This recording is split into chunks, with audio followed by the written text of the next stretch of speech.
Hammaga salom do'stlar, quvonch bilan aytamanki, men adashibman. Men treylerni avgust oyida chiqadi degandim, ammo men adashibman va men bundan juda xursandman. Bu videoda biz treylerda nimalarni ko'rsatishgani haqida gaplashamiz. Eng avval Lokidan boshlaymiz. Siz esa videoga like bosib, kanalga a'zo bo'lishni unutmang. Treylerda uni bittagina sahnada ko'rsatishgan. Uning kiyimidan bilish mumkinki, bu uning hali TVA xodimi bo'lgan payti. Ya'ni bu o'tmish. U o'zining TVA xodimi ekanligini isbotlash uchun kimgadir o'z hujjatini beryapti. Ammo kimga? O'ziga e'tibor qiling. U Steve Rogers. Loki Steve Peggy'ning yoniga kelgan. Hoynahoy Steve avvaliga uni urmoqchi bo'ladi. Bu tabiiy holat. Tasavvur qiling, ishxonadan qaytsa-yu xotinining uyidan Loki chiqib kelsa, albatta Steve uni urmoqchi bo'ladi. Ammo Lokining o'zi TVA xodimi ekanligini aytadi. Momaqaldiroqlar filmining titrlaridan keyingi sahnasida fantastik to'rtlik kemasi qasoskorlar olamiga kelgani ko'rsatilgandi. Endi esa aniq bo'ldiki, Kapitan Amerika ham o'sha kemada bo'ladi. Mana endi aniq aytish mumkinki, fantastik to'rtlik filmidagi o'sha televizor ko'rib o'tirgan odam chindan ham Steve bo'lgan. Shu sababli hozir u to'rtlik kemasida, orqasida esa Johnny Storm. Hoynahoy fantastik to'rtlik Thordan qo'rqib ketishgan va jangga tayyor bo'lib turishgan. Nimasi bilandir bu sahna cheksizlik jangi filmidagi galaktika qo'riqchilari bilan bo'lgan sahnaga o'xshab ketadi. Signalizatsiya ishlab ketganiga qaraganda Thor kemani teshib kirgan. Thor fantastik to'rtlikni qasoskorlar minorasiga olib kelganida Bucky va Sam, ya'ni eski do'sti bilan ko'rishadi. Mana bu sochlarga e'tibor qiling. Shubhasiz bu Steve. Bu muhim sahna, chunki Bucky Steve'ning eng yaqin do'sti. Sam ham Steve bilan qadrdon do'st. Chimol odam esa Kapitan Amerikaning ashaddiy muxlisi. Bunga Kapitan Amerika 3 filmidan buyon alohida e'tibor berilgan. Shunday ekan bu uchovi uchun Steve juda qadrli va umuman hamma uni sog'ingan. Biz ham seni sog'indik, Steve. Keyingi sahnada ekranda 3 ta sayyora tasvirlangan.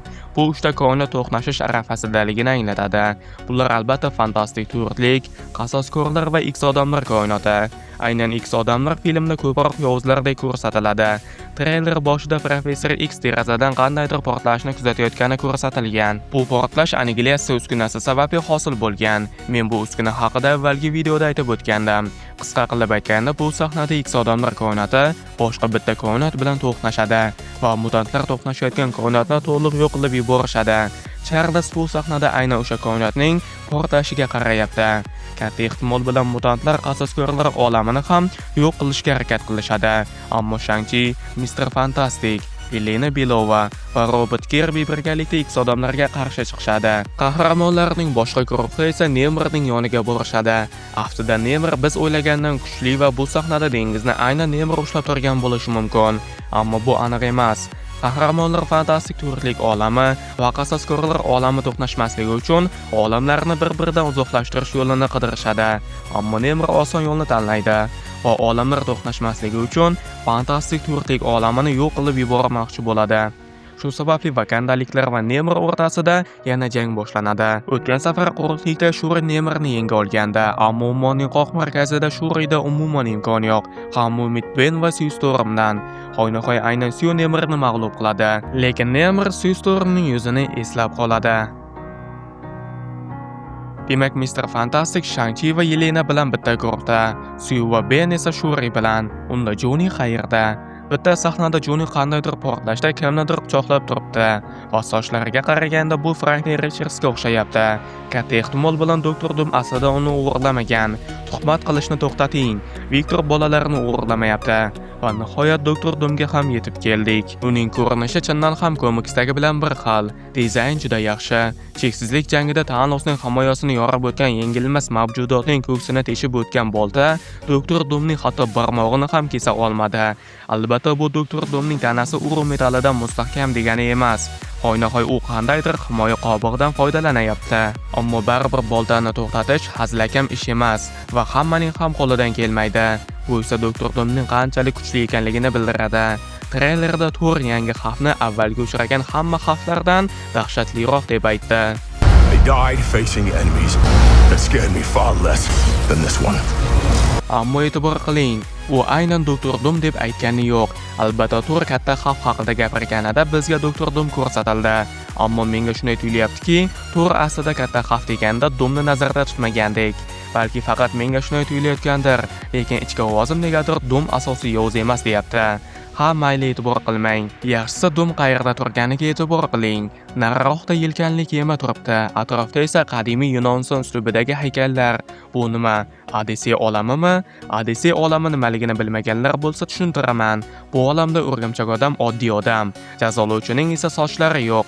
Ammo menimcha Doktor Doom va Thor bu sahnada Loki serialidagi bo'shliqda jang qilishyapti. Shu sababli atrofda turli davrlarga xos buyumlarni ko'rish mumkin. Bo'shliqqa esa ular faqatgina TVA orqali bora olishadi. Shunday ekan filmda TVA tashkiloti yaxshigina rol o'ynaydi. Treylerda ko'rsatilmagan bo'lsa ham, endi bitta juda muhim detal haqida aytaman. Aftidan Wanda Qasoskorlar 5 filmida qatnashadi. Ancha avval insiderlar Qasoskorlar 5 filmidan ba'zi sahnalarning suratini tarqatib yuborishgandi. O'sha paytda men ularning haqiqiyligiga unchalik ishonmagandim. Ammo treylerdagi sahnalar o'sha suratlar bilan mos tushyapti. O'sha suratlar ichida mana bunaqa surat ham bor. Qizil jodugar filmda qatnashishi aniq. Ammo katta ehtimol bilan u Doktor Doomning jamoasida bo'ladi. Hoynahoy filmda Wanda komiksdagi molekulyar odam vazifasini bajaradi va Lokining kuchini o'zlashtirishga yordam beradi. Katta ehtimol bilan sizga treylerda grafika bilan muammolar borligi sezilgan, ammo xavotir olmang. 5 oydan keyin grafika xuddi haqiqiydek bo'ladi. Buning ustiga Marvel ko'pincha treylerda muxlislarni chalg'itishga harakat qiladi. Shu sababli ham grafika unchalik haqiqiy emasdek tuyulishi mumkin. Masalan, mana bu sahnada aniq Steve Rogers kesib tashlangan. Filmda esa u aniq shu joyda bo'ladi. Katta ehtimol bilan Doktor Doom ham umumiy majlisda qatnashadi. Aynan Doom qasoskorlarga X odamlar haqida ma'lumot beradi. Ammo aslida Doomning rejasi ancha kattaroq. Bilamizki, Qiyomat kuni filmidan keyin Maxfiy urushlar filmi chiqadi. Xuddi shu nomdagi komiksda Doktor Doom butun multikoinotni yo'q qilib, yangidan o'z olamini bunyod qilgan. Bu olamni Battle World yoki janglar olami deb atashgan. Doktor Doom bu paytda shunchalik kuchli bo'lganki, u bemalol koinotlarni yo'q qilishi va o'zi xohlagandek qilib qayta yaratishi mumkin. Imperator Doom bu Marvelning eng kuchli personajlaridan bittasi va Maxfiy urushlar filmida Viktor aynan Imperator Doom holatida bo'ladi. Katta ehtimol bilan Viktor bu kuchni Qasoskorlar 5 filmining oxirida qo'lga kiritadi.